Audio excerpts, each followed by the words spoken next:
Last weekend, man, at UFC Seattle, we not only saw a ton of finishes, but the fights that went to the distance, most of them were back and forth wars, a lot of intriguing moments. Like, Seattle was a good fucking card, and it goes to show all the more reasons why the Apex can go fuck itself. But it got me thinking, today I'm going to be going over the best of the best and the worst for the most entertaining fighters in the UFC and some of the least entertaining fighters in the UFC. And baby, we're doing it in the form of a goddamn tier list. So I do want to say real quick before I do get started into this is based purely off of fighting skills alone, what goes on inside the cage, how entertaining you are when the fucking cage doors get shut, alright? I'm not talking about your mic skills or your fucking skits you're posting like Marab, like, hey guys, I know I'm not good at talking, but I run around with little Sean O'Malley and we make funny skits. No, none of that kind of bullshit, alright? Just pure fighting skills alone and how entertaining you are inside of the cage. No personality, no mic skills, no nothing like that. Just purely fighting style alone. How entertaining are you or not? So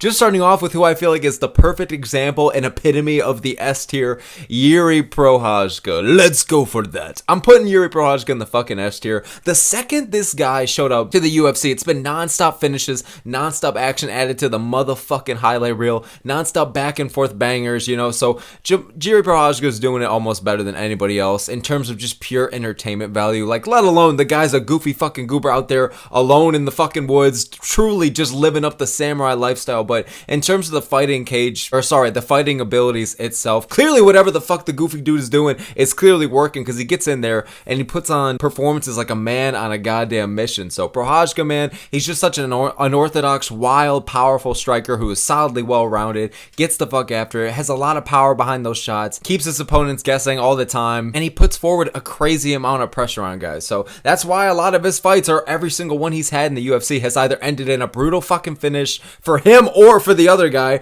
or it's ended in a back and forth war like a Teixeira or Jamal Hill or shit like that. So Prochazka, man, let's go for that. The dude is fucking doing everything right when it comes to inside of the cage. He's definitely pound for pound, in my opinion, one of the most entertaining fighters on the goddamn roster. So moving on, up next here to Belal Muhammad, baby. Yeah, alright, y'all think I'm just gonna put him in F, alright? But I ain't no casual, alright? We like to do a little more of hardcore takes. I'm putting him in D. Yeah, Belal Muhammad. Hey, you know, Khabib's ordering coffees off me in the wrestling room. You know, I'm training every day to be the best of the goddamn best. You want to call me boring, but your hate just makes me stronger. You know, I'm the real GSP.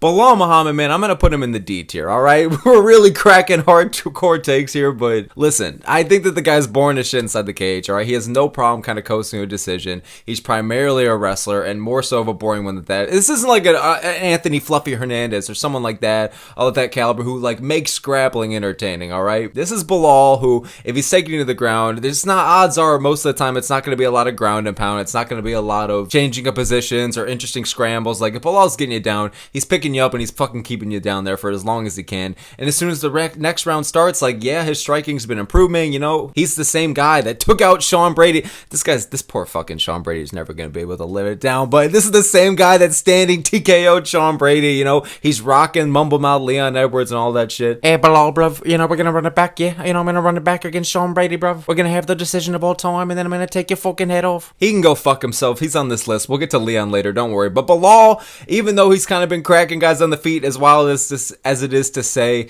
you know, the dude is still a pitter-patter puncher, in my opinion. So as much of his striking has been improving, and as impressive as his skill set is, he has great wrestling. The pressure that he puts on guys on the feet or on the ground is absolutely insane. He drowns guys in there. He's a cardio machine. Belal can go for days. And you know what? In terms of skill for skill, man, he deserves to be the welterweight champion. But if we're just talking purely entertainment, and how excited am I pacing back and forth in the fucking room thinking about a Belal Muhammad fight, it's almost non-existent. You know what I mean? Like, there's intriguing matchups to give him, and there's opponents that can bring out the fire a little bit more than others from him, but the dude is a bit of a smudge fest. Like, he can have his entertaining moments for sure, and his skill set is very good. Again, a lot of improvements in the striking as of late, but at the end of the day, I'm sorry, brother, you're going in the D tier. So moving on, up next to Charles do Bronx Oliveira. I'm going to be going with Oliveira in the A tier here. here. Now, look, when Charles Oliveira had the title and he was on a legendary fucking run, you just had to be there. That was peak, boys, all right? When we're all in the retirement homes, if we even make it that goddamn far, we're all just going to be sipping our little whiskey, staring out of the great outdoors and thinking, God damn, I miss Oliveira as the champion. Just legendary shit. You had to be there. That's why he's as high as A. Like, most of the time in the past few years when Charles Oliveira gets in the fucking cage, he brings it, man. Or he's dealing with opponents who also fucking bring it, and they bring out the best of each other. But Oliveira has been in his fair share of wars. He knows how to get the fuck after it. Entertaining fighting style. One of the most dangerous submission artists that the UFC's ever fucking seen. I'm pretty sure he has the most submissions in UFC history. But at the end of the day, the reason why Oliveira is not an S is because he can put on, I don't want to say a stinko once in a while, but just a less good fight. Like, look at the fight against Ferguson or the rematch against Chandler. Like, they're not bad fights, but it's just, they're not anything too crazy or too great. So Oliveira does know how to be mortal in there when it comes to the entertainment. But other than that, dude, the dude is a walking highlight reel. Most of his fights end in most of his wins end in a fucking finish. He's dangerous as shit, puts on wars. So Oliveira is getting in the fucking A tier. Moving on up next to Alex Poatan Pereira. I'm going to put Pereira in the S tier. All right, him and Prochazka being right up there next to each other, you might as well call it a fucking slumber party. I feel like it's pretty fitting to have those two up there because Pereira, man, whatever you want to say, the fighting style, the highlight reel, the way he doesn't even have the most like insane one punch knockout power of all time, but he's just so precise with it, finds all the right shots. He does have a shit ton of power, don't get me wrong. Like, Alex Pereira definitely is one of the most pound for pound powerful punchers in the UFC, but he's not just completely flatlining the motherfuckers. He kind of has to build it up with combinations or find all the right shots. So the power is clearly there. It makes it entertaining as shit. On top of the fact that this guy is always active. So it's another part that makes this fight so intriguing. Like, you hear about this guy just being on fucking vacation. You know, he's got the little cucumbers over his eyes. But listen, Pereira could be having his little vacations or whatever the fuck. And then he's going a month later. All right, yeah, Chama, understood, boss. And then he's going and he's going to go and whoop somebody's ass within the next month. So it's pretty crazy to see the activity. It's pretty crazy to see the pressure he puts on guys. He's got great kickboxing. Very entertaining fighter inside of the cage. He's a fucking walking highlight reel. And this is a guy who doesn't even need to say a goddamn word off of the goddamn camera. And he already has enough fans or people watching him. Like, it's just really his activity and his fighting style alone or whatever the fuck his highlight reel that has made Pereira so goddamn popular. So it goes to show that his actions really do speak louder than the fucking few words he says. So moving on up next to Robert Whittaker. Bobby Knuckles. Now, this is a tough one, all right, because I'm a big Bobby Knuckles fan. For sure, one of my favorite middleweights, all right? Listen, I'm always going to root for him, but I'm going to put him in the C tier here. In terms of being a talented fighter, he's one of the best middleweights of all goddamn times. Like, he has good striking, good wrestling, good cardio, chin kind of questionable at times, but whatever the fuck, good fight IQ. Whittaker is there, but a bit of a decision merchant. All right, like, you should have heard the way we were talking about this guy after he beat Aliskerov, because we were talking about like, oh, Whittaker finally got a finish first time in like 6 or 7 years, something crazy. There's a reason why we were all extra freaking out. It's because Whittaker usually doesn't go in there and just whoop motherfuckers in the first round, okay? And really, if the fights that Whittaker does have end in the first finish, it's either like DDP or Chimaev finishing him, or Israel Adesanya, shit like that. So if Whittaker's taking you on the first round, lightning is fucking struck, all right? Listen, for as good as I think that Whittaker's skill sets are, and he can put on some really fun fights. I mean, look at the fights against Yoel Romero and shit like that. Like, Whittaker knows how to bang. He's put on entertaining fights. The fight against Costa as well, like the rematch against Adesanya was pretty fun. Like, Whittaker has had his fair share of good scraps, but for the most part, like, a lot of these decisions and a lot of these performances coming from Robert Whittaker are just kind of meh. You know what I mean? Kind of. I'm not going to dare disrespect my boy Bobby Knuckles and say he deserves to be like an Apex main event, but some of these performances and with his fighting style, you know, you could fucking put him in there and some people wouldn't bat an eye. So Whittaker, an amazing fighter, very skilled, but in terms of just the entertainment value, I'm putting in the C tier because, yeah, occasionally he'll get into a war once in a while, or the once every goddamn blue moon, he's fucking finishing Aliskerov or some shit like that, but at the end of the day, it's just not enough for me to put him up in the higher fucking tiers or whatever. So I'm sorry, Whittaker, but I'm putting you in C, brother. So moving on up next here to Movsar Evloev. God damn it, bro. All right, we're putting this motherfucker in the D tier. I really want to put him in F.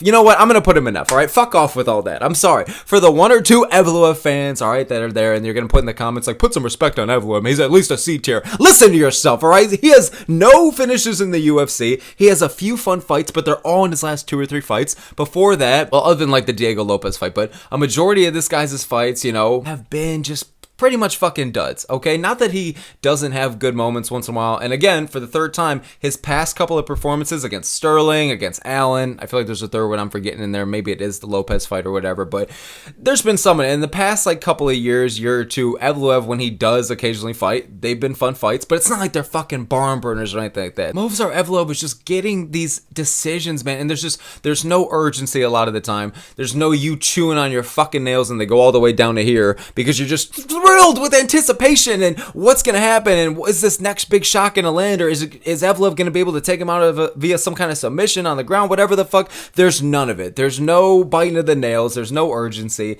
Like I said, a couple of fun fights as of late, but it's nothing too crazy. You know what I'm saying? So listen, the dude's skills are clearly there. Good wrestling, underrated striking. It's all there, but the dude is just born in shape. Shit, most of the time when it comes to just inside of the cage, man. And on top of that, I know we're not even talking about it, but there is no personality with Evloev either. So I'm gonna put him in the F tier. I wanted to give him credit because his last couple of fights have been pretty solidly entertaining, but it's just when I'm looking at the overall career, all right, you've had your chance, buddy. There's been no finishes, barely any fun fights. Evloev can kind of go fuck himself here, and I'm sorry, y'all. I'm sorry to the people that are fans of him, all right, but I'm putting him in the F tier. So moving on up next to Tommy Big Boy Aspinall here. I'm gonna put Aspinall in the S tier. Come on now. Come on now, guys. I know it's easy for these heavyweights to go and get super quick finishes and shit like that, and we don't see a lot of back and forth wars between them most of the time, but Aspinall, man, like the shortest average fight time in UFC history, alright? I would like to see a little bit more out of him in terms of cage time and shit like that. Like, I feel like against a guy like John Jones, like, it probably would make it past the third round, which is something incredibly fucking rare, first time shit for a guy like Tom Aspinall, but I can appreciate Aspinall's just, like, sense of urgency in there. Like, from the start of the fight to the finish, he's looking to either take your head off or squeeze your head off. Always hunting for the finish. He's quick as fuck for a heavyweight. He's explosive, relentless, aggressive. You wouldn't believe the guy's chill ass fucking personality compared to the motherfucker that's in there. UFC 304, I'm at the bar with my buddies, and one of them, you know, was a bit of a casual watcher, but he decided to play some bets and shit like that. And part of his parlay, he had Blades and Aspinall going over 1.5 rounds. And he goes, what do you think about this one? The poor bastard already locked it in. All right. Otherwise, I would have said, no, under 1.5. I was too little too late. And Aspinall went out there and smoked Blades within like the first minute or two. So it's shit like that. Like, Aspinall is one of those champions who I can point to my casual friends and be like, this is a guy who's about to put on an exciting fucking performance guaranteed. And that's hard to say with a lot of UFC fighters, but Aspinall's a safe bet. You know he's going to try and get after it. You knows he wants to fucking earn the bonus. Knows he wants to prove he's the best heavyweight in the world. And with his insane power and explosivity, like, it's all fucking there. The dude's also very just skilled in general. So Aspinall, I'm going to be putting in the S tier. Moving on up next to Aljamain Sterling. Now, pitter-patter puncher here. I can already hear Matt Sarah in the corner going, Aljo! You need to get the hands moving, Aljo. He's walking all over you. But listen, Sterling, I'm going to be putting in the D tier. Once in a while, he can get the fuck after it. The fight against Evloev was entertaining. The rematch against Yan was pretty good. Like, Sterling once in a while can get into some pretty good scraps, but for the most part, listen, I like the guy. I think he gets way too much shit, whether for his legacy or his personality or whatever the fuck. I think Sterling's over shit on, but I am, at the end of the day, I'm not going to defend his in-cage fighting skills, unless we're talking about how good he is. Like, Sterling's very fucking good. I'll defend that, but if we're talking about entertainment value, there's not a lot to be had here with Sterling inside of the cage. Like I said, once in a while, he could put on kind of a banger, but even then, it's not like they're really bangers. Like, nobody, yeah, you'll have some people that are rewatching a good Sterling fight, but it's nobody's like, oh, dude, I'm just in the mood for a really fun back and forth. Like, I'm gonna put on an Aljamain Sterling fight. Like, that's not why you're watching Sterling. He puts on very impressive displays of grappling, but other than that, like, there's just nothing really too entertaining about his fight style. A lot of his fights are duds. He really doesn't get too many finishes. So I like Sterling. I'm cool with him for sure. I think he's very disrespected or underappreciated, but at the end of the day, like, it's not like I'm gonna be defending how exciting he is in the cage. You know what I mean? So unfortunately, I gotta put Sterling in the D tier here.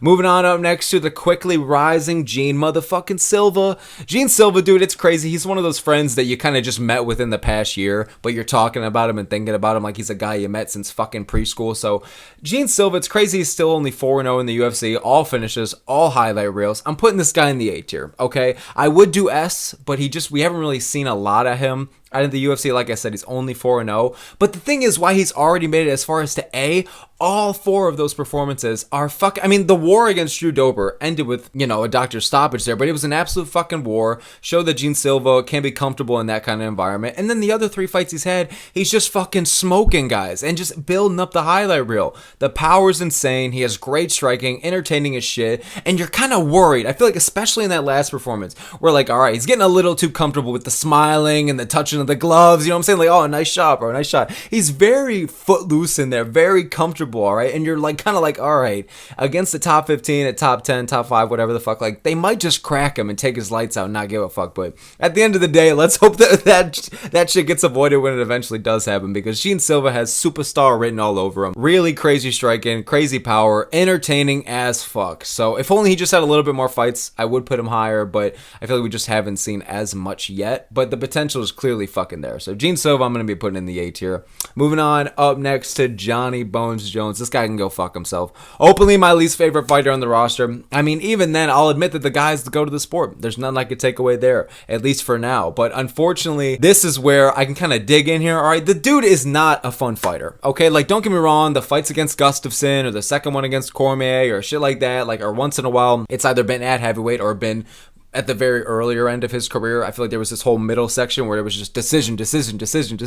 Literally tries to murder Cormier and then goes back to decision. So Jones, for a lot of his career, has been a decision merchant, man. And I understand that when you're at that top fucking level, all right, when you're defending the title a lot, especially when you're dealing with such elite competition, like, it's not as easy or nearly as easy to just go out there and flatline people or choke them out within a minute. I very much understand that, but I don't give a fuck. Jones can go fuck himself. I'm putting Jones in the C tier. Like, don't get me wrong, when he gets some fun finishes once in a while, it's pretty fucking sick. And when he puts on his back and forth wars, like, they could be fun fights, but a lot of the time for Jones's career, he has no problem just kind of coasting out, winning a boring decision. He doesn't give a fuck. He's not a fan pleaser in any regard. Clearly, he's not a people. This guy can go fuck himself. I'm putting Jones in the C tier. A lot of his fights are duds, and he is a bit of a decision merchant. I know at heavyweight's kind of shaking things up a little bit, but all right, whatever, man. You're choking out Cyril Gane, whose ground game is fucking non-existent, and you're beating up old man Stipe, so get the fuck out of here with that. I'm putting Jones in the C tier. So moving on up next to Alejandro Pantoja. I'm going to put Pantoja in the B tier, all right? I'm putting some respect on the champion's name. Like, his skills have been sharpening and crispening, and just, they're looking really fucking good as of late, but in terms of just the entertainment value, I think Pantoja's been putting on some fucking wars. Like, we've seen a couple of fun fights out of him, and on top of that, like, once every in a while, like, I wouldn't even say like once every blue moon, but the motherfucker once in a while, he's getting some good finishes. So Pantoja's underratedly entertaining. Like, he's not one of those champions or fighters where I'm just like, oh, I can't fucking wait for the next Pantoja fight. Like, oh my god, it's gonna be like such a great finish or such a back and forth war. We're not talking about Pantoja like we would like a Justin Gaethje or some shit, all right? But at the end of the day, Pantoja's been building enough with it where it's like, okay, these are a solid amount of fun fights, like, or okay, that was a pretty sick finish. So I'm gonna put Pantoja in the B tier. I'm gonna put respect on the champ's name. Moving on up next to a guy who's hopefully gonna want, well, not hopefully, I'm rooting for Volk all day, but Diego Lopes. All right, Diego Lopes up next here. I'm putting him in the, I'm gonna put him in the S tier. Okay, I was gonna say maybe A, kind of like a Gene Silva situation where I kind of just need to see a bit more out of him. But I think with Diego Lopes, he's already getting a fucking title shot. Okay, he's been around the UFC not too long, but we've seen enough performances where you know what the fuck is up. This guy steps in on short notice or can deal with 3 opponent changes within a week or whatever the fuck. Diego Lopes is a bad motherfucker. He's entertaining as fuck, very well rounded. He makes, the grappling entertaining. He has a lot of pop behind his shots and a lot of power. The striking is a fucking fury from him. That's entertaining. He can go 1 rounds, 2 rounds, 3 rounds, whatever the fuck. I sound like Dr. Seuss now, but you know what I'm saying. So Lopes, I'm going to put in the S tier. You know that it's going to be guaranteed action, guaranteed relentlessness, and whether he gasses out or not, that's a different question. But at the end of the day, Lopes is another one of the fighters, like how I was describing at Tom Aspinall. Like, you can pretty much guarantee violence. You can pretty much guarantee action. Him moving the fuck forward, putting on a good pressure, mixing it up well, has power. So Lopes, I'm going to be putting in the S tier. Folks got to be really fucking worried for those first couple of rounds, man, or really all of them. Lopes is a guy I feel like can knock you out in the last minute of a fight, and it wouldn't be surprising. So I'm going to put Lopes in the S tier.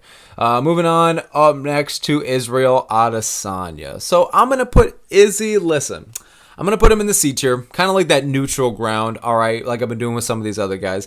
When Izzy is entertaining and knows how to get the fuck after it, he's putting on fucking wars, all right? The fight against DDP was really fun, and we've seen other fights in the past. We're like, all right, like that's a really fun scrap. But when he just wants to coast, not really get after it, completely fine with winning a dud of a decision, just racking up a title defense or something like that.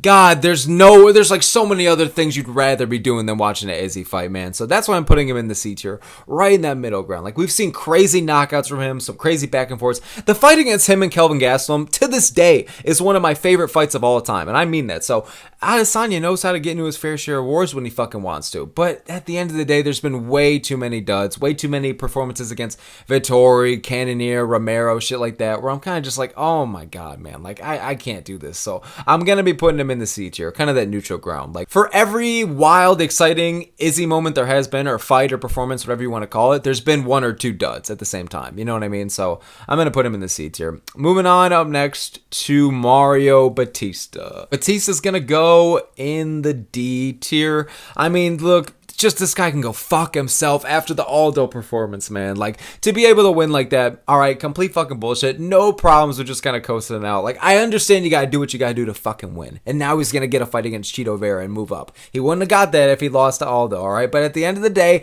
fuck off with that noise, all right? I'm not in the mood to be praising or rewarding, all right? Praising and glazing a guy who just fucking did that to Aldo. I'm still pissed about it. It's crazy that this was like 4 or 5 months ago, but it's still one of the most frustrating fights I've ever fucking watched. Even before that, like, Bautista wasn't going out there and racking up a lot of finishes or putting on wars. Once in a while, you get a nice finish or get a little bonus in there. But it's like, when you look at the general discography or record of a guy like Bautista, a lot of it's duds or kind of lackluster performances. And I'm not going to lie, like, the Aldo performance is 50% of the reason why I'm putting him in D, all right? He can go fuck himself. So I feel like that just says a lot. I feel like the fight against Cheeto is going to be a dud unless Cheeto catches him with someone crazy, or unless Cheeto's the one moving the fuck forward, but you don't really see that a lot with him. So yeah, I'm going to put Bautista in the D tier, man. There's definitely, he's young, and who knows, maybe he'll go out there and just have this new grit to him and try and get the fuck after it a little bit more, but come on, who are we fucking playing here? That's not happening. So moving on up next to Leon Edwards. Now, guess what, motherfuckers? I'm putting Edwards in the F tier. I don't give a shit, all right? You know what it is, bro. Headshot dead. How are you going to put me in the F tier when I did headshot dead? Headshot dead. Fuck the headshot dead, all right? This guy's whole career, whole legacy, whole entertainment value is just completely reliant on that one kick, that one performance against Usman, okay? When you look at this guy's fighting style, don't get me wrong, very patient, technical, one of the best strikers that the welterweight division has to offer, just the UFC. Like, Leon's technicality, the way he looks in there is so fucking clean. It's really good. You know what Leon is showing is very high level shit. So I'm going to give it to him. Like, in terms of just the skill set alone, like, and even on the ground, like, he's just really been developing the skill set. Like, I know he just got fucked up by Bilal, but people forget, man. But in terms of the skill set alone, Leon Edwards is one of the most refined and precise welterweights there is. I'm going to put all due respect for that kind of shit. But in terms of entertainment value, entertaining fighting style, Leon Edwards is just not it. The most of the time, when you remember an exciting performance or an exciting moment from a Leon Edwards performance, it's usually when he's getting fucking rocked or is facing adversity. You know what I'm saying? Like, key example, one of Leon's most like referred to, oh, that was a wild moment, man, is when he's the one getting rocked against fucking Diaz in the last minute, all right? And that was on Diaz. That's fucking his fault for not going after it and just following up with more shots. He could have taken out Leon and saved us a lot of goddamn trouble. But at the end of the day, man, Leon Edwards, I really respect the striking, the patience, the technicality, but it's just not fun to watch. Like, there's not any fight I've really rewatched from Leon Edwards out of fucking entertainment or any bullshit like that. There's not any bangers that are coming to the top of my head at all when I think of like a fun back and forth Leon Edwards fight, or a fight where he's just going out there and putting forward crazy pressure and making it a goddamn Holloway versus Cater kind of thing. Like, there's nothing remotely like that with Leon Edwards. Most of his fights are fucking duds. I can respect the skill set, but at the end of the day, I'm putting him in the F tier. Personality, goddamn non-existent. Completely just relied off of him winning the title. But we're just talking about just the fighting style, right? All right, let's talk now. Let's talk now, brother. There's fucking none of it. There's nothing exciting about Leon Edwards fights most of the time. That's why, look at this, for example, like him versus JDM. Okay, like that kind of was going to be interesting, kind of a good scrap, but that's just because you knew JDM was going to get the fuck after it. Now, Edwards versus Brady, you know that's going to be a boring ass fight. You know that's probably going to be a decision. You know this. And it's because fire does not meet fire in this case, all right? It's stuck between a rock and a fucking hard place here because Edwards is just a decision merchant. Everyone likes to talk about how, Bilal has no finishing ability. Bilal has no finishing ability. Yeah, he really doesn't, but at least he tries to get the fuck after it and puts forward a certain amount of pressure. Leon is just kind of there, man, floating about. Hey, it is what it is, bro. Float like a butterfly, sting like a bee. Fuck that shit! So I'm putting Edwards in the F tier, bro.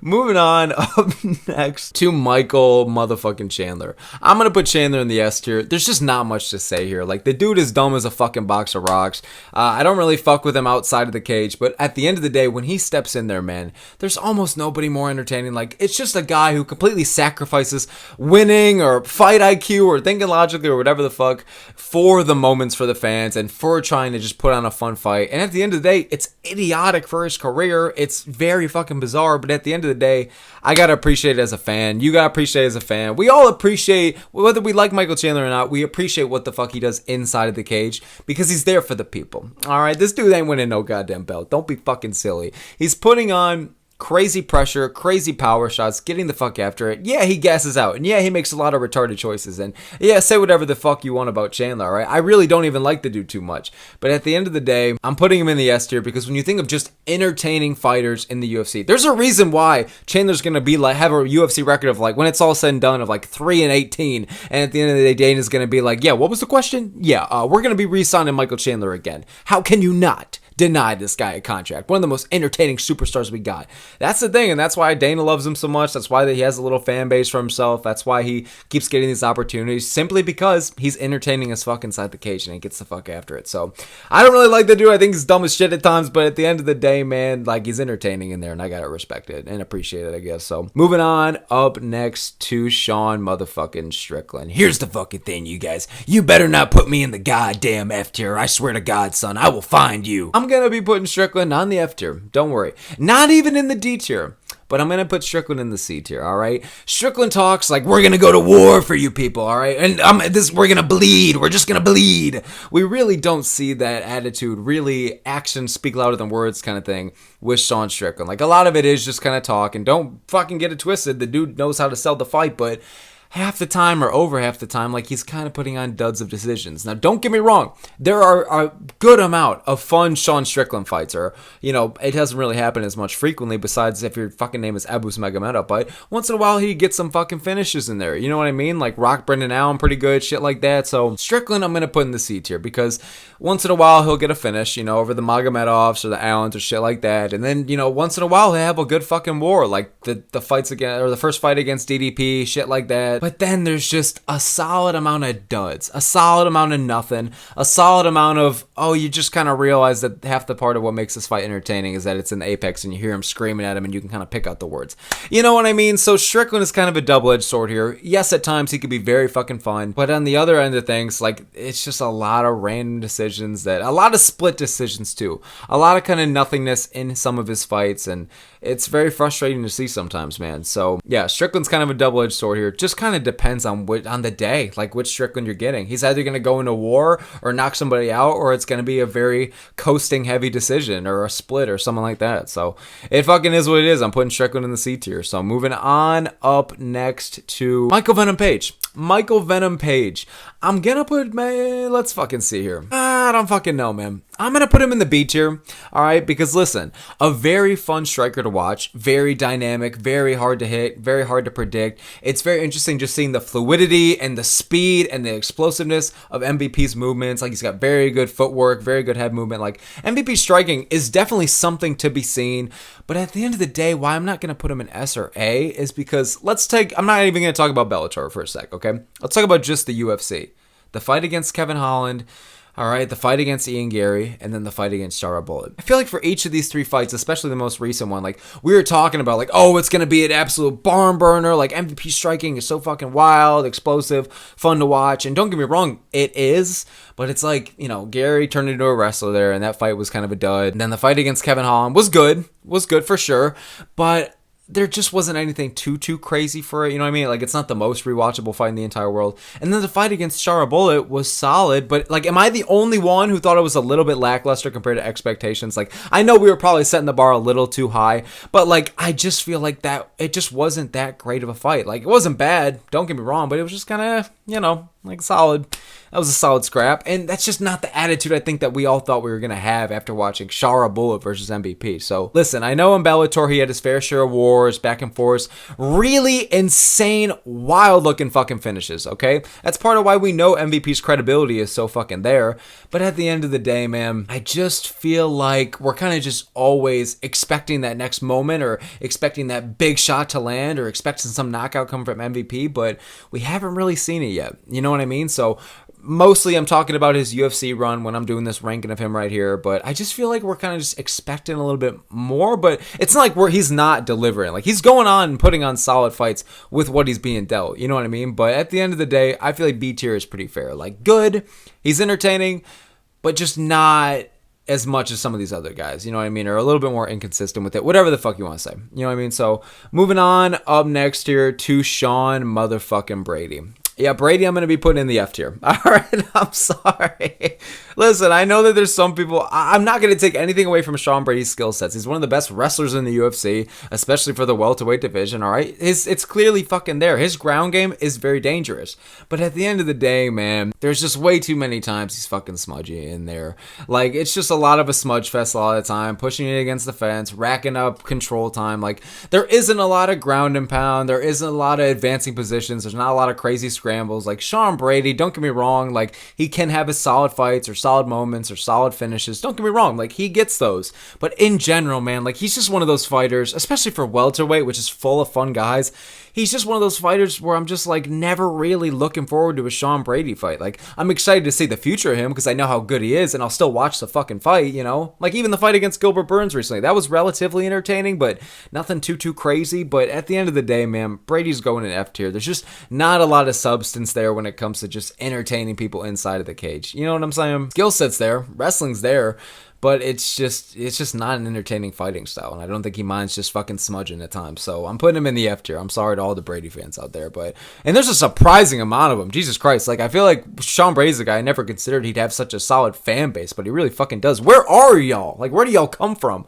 So I don't even know. But moving on, up next here to Martin Tybura. All right, you fucking bastard. Here's the thing. I'm gonna put Tybura in the D tier. I just think I know that you're gonna say, oh, like, Tybura, man, like, he gets his fair share of finishes, or he's got some pretty mean ground and pound, or he's mean on the ground, man, like, or he's got some power. Say whatever the fuck you want about this blob, all right? I'm putting him in the D tier. I'm not even counting, like, the lack of personality or anything like that. Like, I just never fucking get excited for a Martin Tybura fight. Like, I'm aware he gets some of these finishes, all right? He's got like a 60 or 70% like finish rate. That's fucking not bad. But at the end of the day, Tybura is just, I'm never excited for a Tybura fight. Like, there's nothing that he's doing in the cage that has me on the edge of my seat besides just being a heavyweight, and you know that the finishes are going to come a little more naturally up there. But other than that, like, Tybura's style isn't anything crazy. He's not putting a crazy amount of pressure on guys or getting in these wars or putting on crazy highlight reels. Like, Tybura is just the fucking king of the apex, and he's that gatekeeper for the heavyweight blobs right now, and it's unfortunate, but at the end of the day, it is what it is, better. So I'm fucking putting Tybura in the D tier. I'm sorry, but moving on, up next here to Justin Gaethje. I gotta put Gaethje in the S tier, man. Like, you know the way that we talk about Justin Gaethje, he deserves that kind of fucking respect, man. Like, Justin Gaethje is a guy who, like, we know he fucking brings it. We talk about a Justin Gaethje fight with a certain amount of energy. Even the people that don't like Gaethje or aren't crazy about him or think he fucking sucks or some shit like that, like, at the end of the day, there's just a certain energy with Justin Gaethje fights, and you know, dude, it's because he's consistently put on banger after banger in the past. Like, there's so many fun back and forth Justin Gaethje fights, you know what I mean? And even that, like, even the ones where he's just dominating or he gets like crazy highlight reel finishes, like, everything that Justin Gaethje does in the cage for the most part is an entertaining fight or an entertaining finish, and it's very consistent. Like, there's just this energy, like, oh, Justin Gaethje fight just dropped, and you kind of know it's going to be a fucking war or end fucking brutally for him or somebody else. So Justin Gaethje, I gotta put it in the S tier. I feel like this one's kind of, you know, we all know what the fuck is up here. So moving on, up next to Paulo Costa. Paulo Costa, man, I'm gonna be putting in the C tier. Again, very neutral ground. Like, it's hard to tell too because he's kind of pretty inactive, but you know, once in a while we'll see a Paulo Costa war, or we'll see a pretty fun fight. But you know, the fight against Costa, the fight against Rockhold, that was a fucking weird one. But you know, the fight against Romero, that was a crazy fucking fight. So Paulo Costa has been in his fair share of pretty fun back and forth, and we haven't really seen the dude win lately at all, let alone get finishes. But like back in the day, man, people forget, man, when UFC was on Fox, bro, alright? When UFC was on Fox and Paulo Costa was still winning and getting finishes and shit like that, like, he was kind of racking up a solid amount. It's very weird, though, how built the motherfucker is. He's built like the embodiment of Gorilla Glue. But at the end of the day, like, a little bit of a pillow puncher. It's insane. He's built like a fucking tank, but it's like there's just not a lot of pop behind the shots. And he's in one of the biggest weight classes there is, too. It's very fucking bizarre how this guy just looks alone. You'd think he was just flatlining everybody, but this is the same guy that got finished by Izzy of all fucking things. So Paulo Costa, I'm going to put in the C tier, you know, right in that neutral ground once again of like, there's been a lot of boring fights or a lot of boring decisions from him, especially as of late, but at the same time, like, you know, Costa kind of gets the fuck after it at times, so just kind of depends on the day, I guess. You know, you never fucking know. So I'm going to put Costa in the neutral ground there. I'm going to put him in the C tier. Moving on, up next to Dricus du Plessis. Now, I'm going to be putting du Plessis in the S tier. I'm fucking putting him in the S tier, bro. I really feel like I really love how this guy just always has to hunt for the finish. Like, yeah, the drunk man style, the goofy goober ass style, it looks fucking ridiculous, all right? Well, honestly, not much as of late. It's kind of been sharpening up a bit, all right? Yeah, put some respect on the champ's name, but I'm gonna fucking put DDP in S. I love, this guy's genuinely one of my favorite fighters on the roster right now, and part of that is just the exciting fighting style. Like, he does it all. Like, he's a good striker, he's a good wrestler, he has good cardio, he has good fight IQ. It's crazy saying all this, considering it literally just looks like Dricus fights, like, there's just kind of like one of those like wet floor signs just like going in the hallway, but Dricus is just kind of fighting on it the entire time, trying not to fucking slip. That's kind of how Dricus fights, bro, right? He's fucking goofy in there, but everything he does is so effective, so efficient. He's very strong as well, like on the feet and on the ground. Like, he can squeeze your fucking head off, but at the same time on the feet, he's got a lot of pop behind his shots. He gets the fuck after it, puts on a really good pressure, but also reacts very well or handles pressure from other guys as well. Like, the opponents he's faced that come the fuck forward, he handles it very well. So Dricus is a pressure fighter, Dricus is a finisher, Dricus is well-rounded as fuck, and I can appreciate that. He's either flatlining guys in the first round, or he's going back and forth for an absolute war for 5. So I can appreciate that. It's what I want out of a champion. Someone who wants to put on fun fights, seeking the finish, but he's not like being retarded with it like a Michael Chandler. So DDP, I'm going to put in the S tier here. And just going into the last one we have here, Islam Makhachev. I'm going to put Makhachev in the A tier. All right. Like, I understand that before the title run, it would have been a lot lower than this. I'll fucking tell you that. But dude, ever since he started getting into those title eliminator bouts, or especially when he started winning the title and now he's racking up defenses, Makhachev is becoming one of the most entertaining fighters in the fucking UFC. All right. I don't know if it's just because he's in the stacked and super fun lightweight division. It's just bringing the fun out of him. But at the end of the day, man, Makhachev is getting finish after finish. He's putting on fun wars, like against Volkanovski for the first fight. All right. We're not talking about the second one. Volkanovski for the first fight, or the Dustin Poirier fight. Like, there's shit where,